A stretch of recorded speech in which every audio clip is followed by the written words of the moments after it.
You don't want to over upgrade your house because then you're just going to be losing money. 2026 is going to be one of the best years for real estate. I think. Let's do it. You don't check the national weather to decide whether you're going to wear a coat or not. Oh, I like that. I tried to get out of the mortgage business one time. As everyone will tell you, it sucks you back in. Yeah. No getting out. That's just the way it goes. All right, from your experience, how does getting pre-approved help the buyers' confidence and their negotiating? It helps them because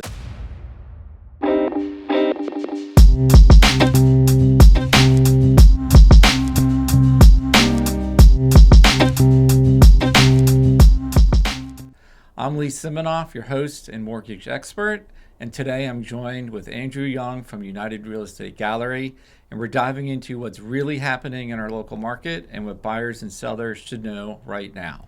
Welcome, Andrew. all right, happy to be here. So let's start. How did you get into real estate, and what's kept you passionate about it through the years? Okay, long time ago. Actually, it was going to be 8 years in February. Jeez, that's a long time. Time flies. Yep. So, past Andrew was selling life insurance, and it just wasn't for me, but I liked people. Right. So I liked the people aspect of things, and I would talk to so many people, and they would always say they had a bad experience with real estate. Right. Like they had a bad realtor. Maybe they were just bad buyers, but who knows. But that kind of inspired me to get my real estate license because I was like, wow, if I can do this and people can like it and have a good experience, then cha-ching. Cha-ching. I too have a past life selling life insurance, health and life insurance. Wow. It was I tried to get out of the mortgage business one time. As everyone will tell you, it sucks you back in. Yeah. No getting out. That's just the way it goes. All right. So I know you've been active in the Jacksonville Beach area. How would you describe that market right now? So I want to say, just with anything, there is a seller is a wish list, a wish price, and there is a price that to sell. If you price your property to sell, then it's going to sell, and it's going to sell relatively. It's not going to be as quick as 2021, but it's going to be relatively quickly. Right. So I want to say everything is pretty stable. All right. No, that's good. Do you see any, I guess, real misconceptions when people come to you about what that price should be? Or are some of them reasonable and some of them, have a number stuck in their head that's not based on anything? So I guess the good part about it is we are, like, how many years now?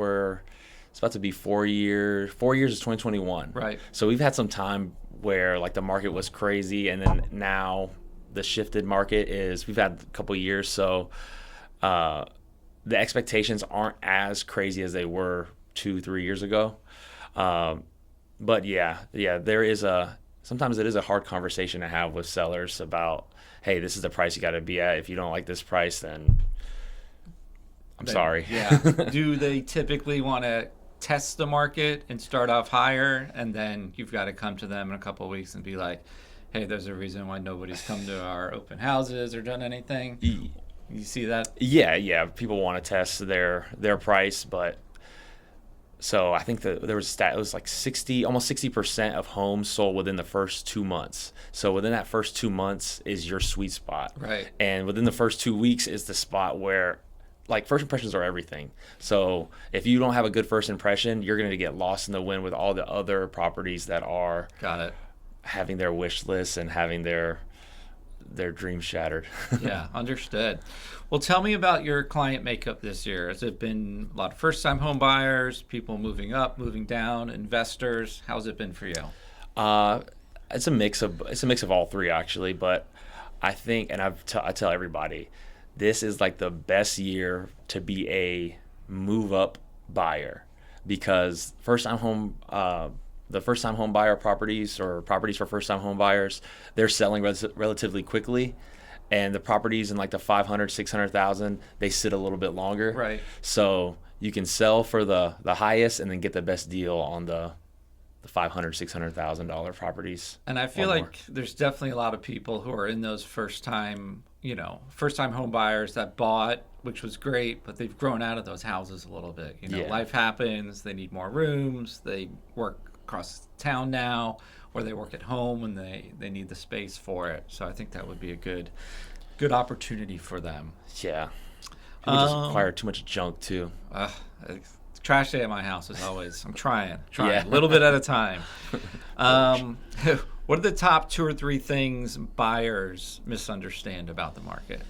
Okay, so I think back to that 2021, it is not that market anymore. People kind of think, especially if you were like a first time home buyer and then you took a break around that COVID time, they think that was like a normal market, and Right. that was not a normal market. So seeing homes sit a little bit longer, they're like, oh my God, it's gonna crash. Yeah. So I think that's the first thing, and then second thing is there's a lot of noise, outside noise, and there's a lot of national headlines saying the market's gonna crash. And I forgot who said it, but I think it was another realtor said it. It's like you don't check the national weather to decide whether you're going to wear a coat or not. Oh, I like that. That's Yeah. a good piece of advice. Yeah, so it's always about our local market. Stay local with the real estate trends, not Yes. dig into the fear hype. I like to say local agents and local mortgage folk, make a good good transaction. Absolutely. Yep, awesome. Andrew, I know you've been active in the Northeast Florida market. How would you describe that market right now? Northeast Florida market, I will say it is very different depending where you go. So if you're trying to sell your house in an area where there's a lot of new construction, you got to be a lot more precise with your pricing. I mean, you still have to be precise, but that's just going to be the hurdles. That's more of a buyer's market. There's buyer's market sections of places, and there's seller's market sections of places. So Got it. it is it's very different. Excellent. Thank you. All right, Andrew. When a buyer reaches out to you for the first time, what do you look at to see if they're truly ready to purchase? Oof. Okay. What do I look at? I say, hey, talk to Lee, and you tell me if they're ready. It is important to get pre-approved before you go out there There home you go, shopping. folks. Yep. Yep. So I guess really it's first thing I look at is why are they buying? Like, are they starting a family? Or is there military? Because there's a lot of incentives for military. Is there what is the reason why? Because that can show me a lot of the motivation of them wanting to buy. Right. And then I ask the golden question of what are you looking for, or how much are you looking for in a monthly payment for a mortgage?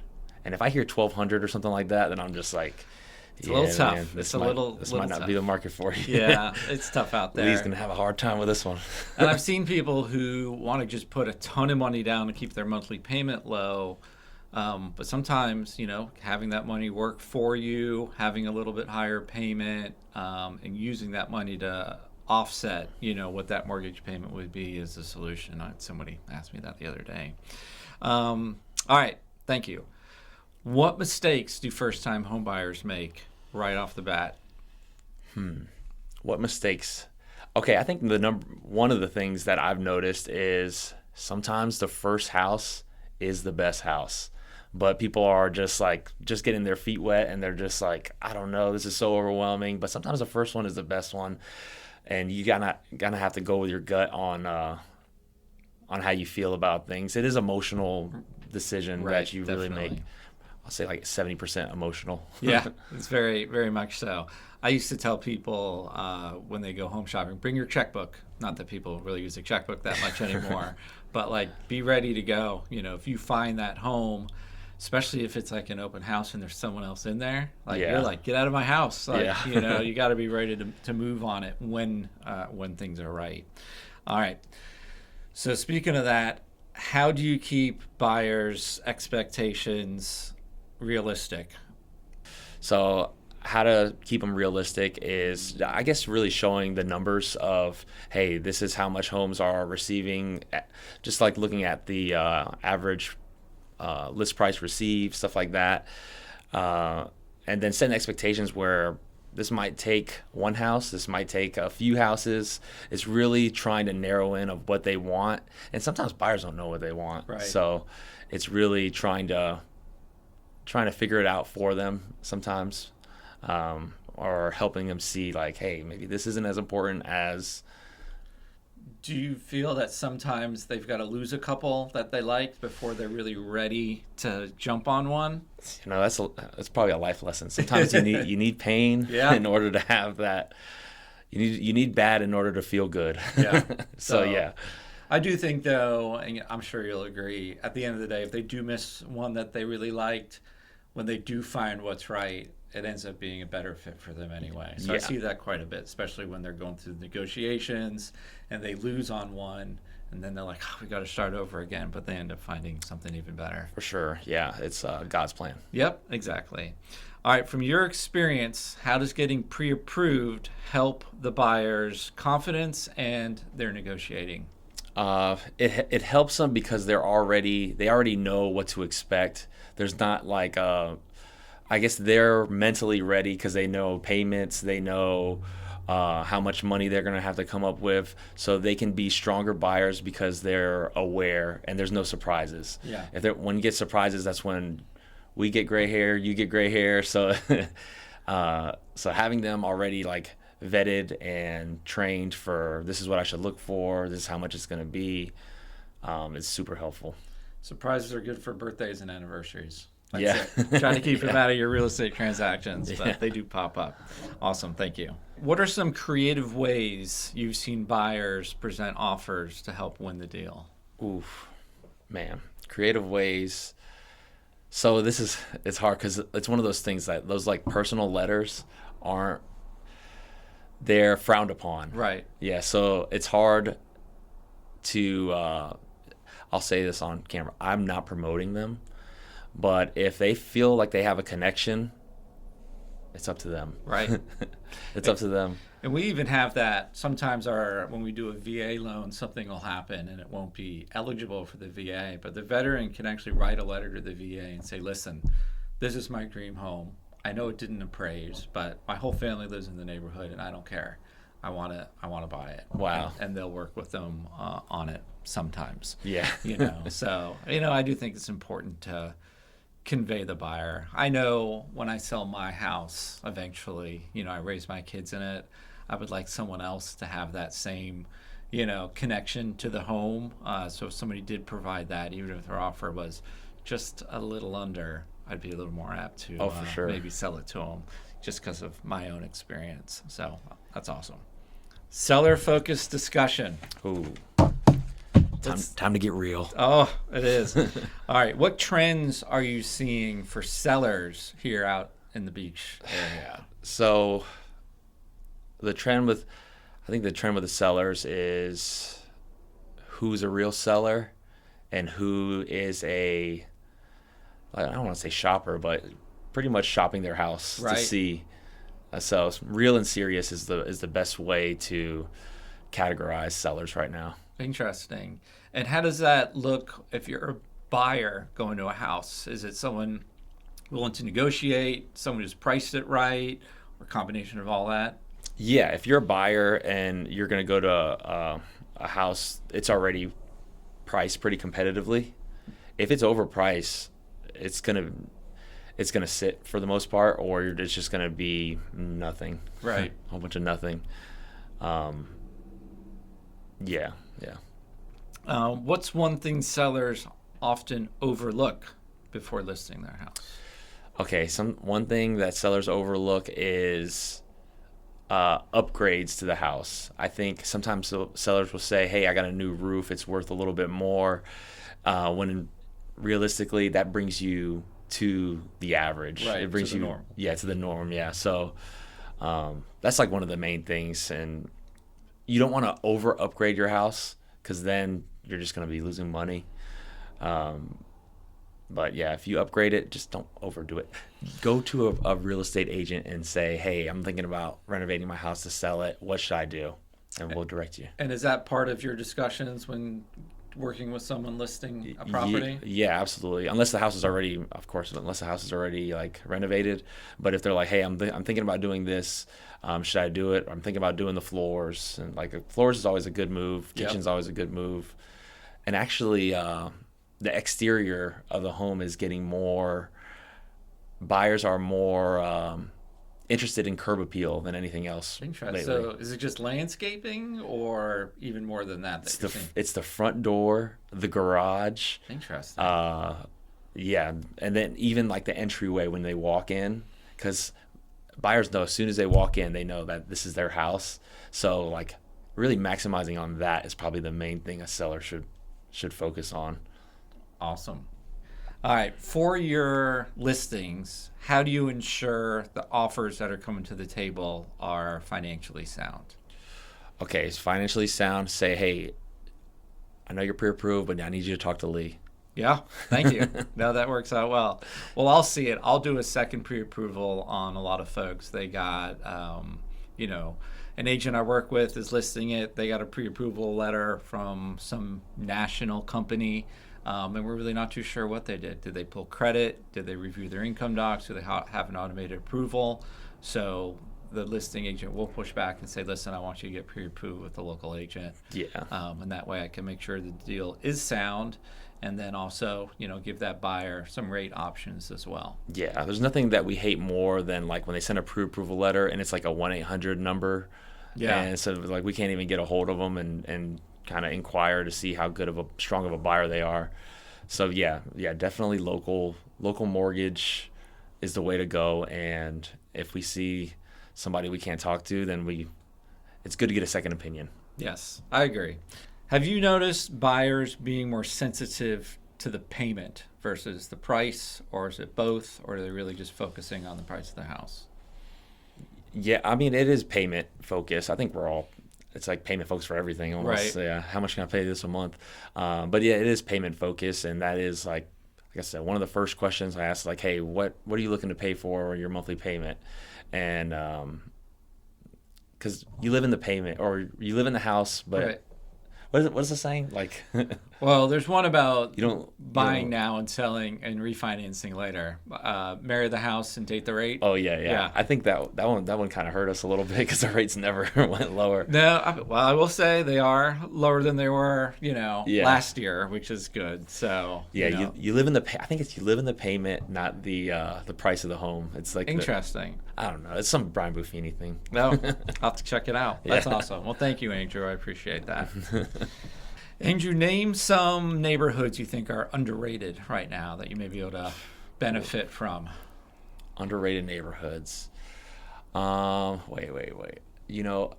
So it's areas. I think different areas. I think it's starting to grow to get noticed now. But Mayport. Yeah. I think Mayport is one of the. It's awakening, but it was one of the most slept on places because you're at the beach and Right. it's relatively affordable. A lot of the places are starting to get figured out, so you have to kind of go outside of areas like Green Cove Springs is blowing up, Yeah. like away from the beach. That new highway will help. Oh, for Let sure. people know it. It's Yeah. coming. So a few more years. Yeah. And I was born and raised in the 3222546 area, and that is just like one of the high areas because you're kind of at the beach, but you're not. Yeah, and it's central, right? Everyone can get to there pretty easy from all the different parts of town. Yeah. So I think that is. I'm biased, but I think that's like the that's the golden area. Awesome. All right. What's one story where you helped a client turn a tough situation into a win? Tough situation into a win. One story, man. I feel like there's so many stories for that. That's good. That's a good thing. We like a lot of wins. All we do is win, you know. That's right.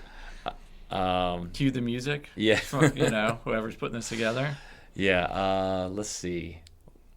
I don't have a story off the top of my head. That's fine. I need to think of a story. We'll come back to that. Okay. All right. What's the best piece of advice you can give someone who's thinking of entering into the market now? Entering into the market now. Best piece of advice I could give you is my number is 904-631. Nice. Do it. Put it out there. 4270.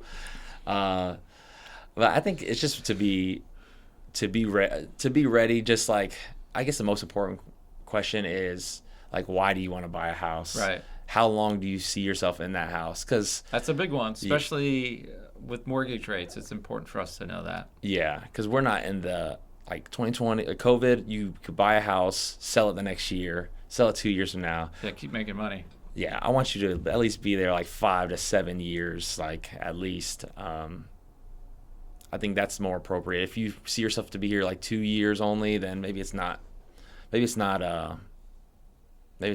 good idea to buy. Right. Or you may need to find a home that you can get a really good deal on, right? So the equity is there versus really pushing the limit on a home, just depending on your situation. All right. 2-part question. What's one myth as a seller that needs to die with 2025? And the second part is, as a buyer, a myth that needs to go away. Okay, one myth that needs to die in 2025 for a seller. Yep. Your house is worth $1 million. Name your price. Yeah, that's over with for the most part. Yeah, I think the main thing is like the upgrades. Like Right. I've upgraded my house so much. It should be worth this much. I think one of the myths that needs to die is this house sold for this, so I'm listing mine $10,000 more. I think it is. Yeah, I think it's just all about strategy right now. Well, that's why they give you a call. That's why they give you a Make call. the strategy. Yeah. I like it. And that, and then as a buyer, what's a myth? As a buyer, what's a myth? I want to say the myth is the market's not going to crash. Right. I think that's the main thing that people are scared about, and they see inventory going up, but they don't realize that that's just how how a real estate market is. And I don't think inventory's so high now. It's more toward average now than what it's been. It's just higher than it's been, but it's not in a bad place. Yeah, the amount of homes that were listed are relative. It's consistent with last year, the year before that. Yeah. So there's nothing to worry about with like the real estate market crashing. So I think all those fears, I understand them. Just because 15 years ago we had the worst real estate market ever. That was due to a combination of factors that are now illegal. So that does help the situation. I know on our side, NAR just came out with some projections. Homes are still going to appreciate next year. Yeah. I think rates will go down a little bit, but not a huge amount. It's not like they're going to cut in half. Yeah. That's not going to happen. But if your home appreciates 3 or 4% for 2 or 3 years, that's a lot of money you'd be missing out on. And if you're renting, compound that by how much rent you've paid over that time as well. It's a big swing. Okay, so I guess we're reversing the roles. What do you think about the new Fed chairman coming in next May? I think they'll be a little bit more cut friendly, which will be good for mortgage rates. May not be good for other things. And I think rates will come down a little bit. I don't think it's going to be a huge swing, right? Rates are, as we film this, in the low 6s. Maybe they'll get down to mid 5s, but that's not going to be I can afford a house or not. It's just a little difference between the two. Yeah, mid 5s is when things start to really pick up. Yep. So I think once we can just break that, we've kind of got a floor at 6. We're just hovering above. Yeah. I think hopefully maybe that'll be the news that gets us just underneath it. Yeah. Things tend to be slow at the end of the year, which is kind of when we're filming this. So I don't anticipate anything drastic happening the rest of this year, but that would be something we'd love to see on our side. For sure. So we have to lock it in. 2026 is going to be one of the best years for real estate. I think. Let's do it. It's been slow the last 3 years. So with everything ups and downs, with this being slow, it's got to come back up. It does. And I hope it does it gradually. I don't want to repeat of 2021 where things go a little crazy, which I don't anticipate. But I think the earlier you can get in on that, you'll like now. There's more inventory, so you've got more options. Fewer buyers, which gives your offer, a little more weight when it's the only one out there than, 2 or 3 offers on a house. Yeah. 2016, 17, 18, that was like healthy growth of the real estate market. Yep. Like if we could get back to that. That would be awesome. That's going to be awesome. Yeah. Well, we will be here to help all of you, whether that happens or not, regardless. So awesome. Hey everybody, my name is Andrew Young. My phone number is 904-631-4270. I'm a realtor with United Real Estate Gallery. Follow me on Instagram at Jack's Homes by Drew. JacksonvilleByDrew.com is the website. Yeah, happy to help anybody. Realtor for 8 years, born and raised here in Jacksonville. Big Jags fan. Duval. That's awesome.